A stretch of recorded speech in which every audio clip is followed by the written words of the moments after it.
Welcome, colleagues, principals, teachers, friends, to part 4 in this series on lesson planning. We will be utilizing the 5E instructional model. I will be explaining each phase in the model and breaking this series into small clips as opposed to introducing all of the phases in one video. First, we will begin with the engage phase. The engage phase is like the introductory activity. This is an opportunity for the teacher to introduce students to the topic. How will you introduce this? This is an opportunity for the teacher to also clarify any misconceptions by the end of this phase.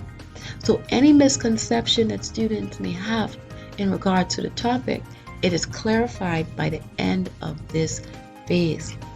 It's also an opportunity for teachers to consider making connections between students' past experiences and the topic to be taught at hand.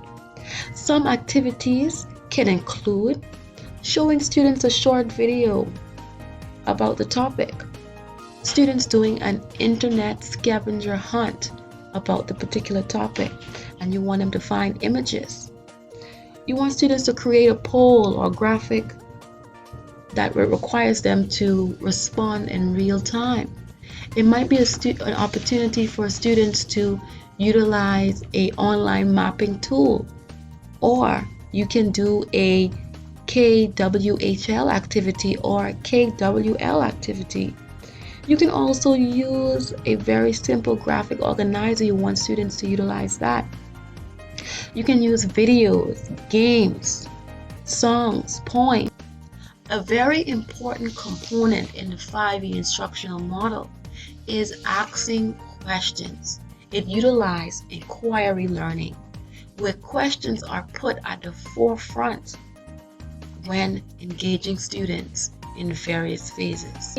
Some questions may be, what are you experienced with? What do you know about?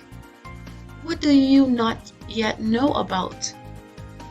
What have you heard about blank that you are not sure is true? What do you like to learn about blank? And it can be, of course, more specific, and I will be entering those specific questions. So let's start planning.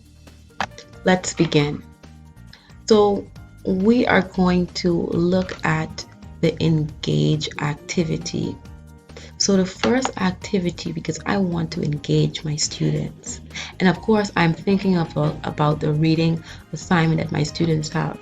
So my engage activity, this is what I'm going to include, because I want students to be moving up and down. I want them to be working. So I have students will engage in a treasure hunt to find and read words found in reading passage.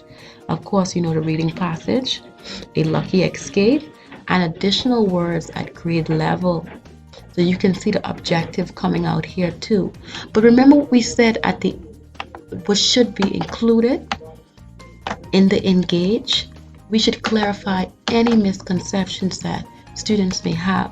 So I have students will be corrected if they read words incorrectly. So of course the teacher of course will clarify any misconceptions there.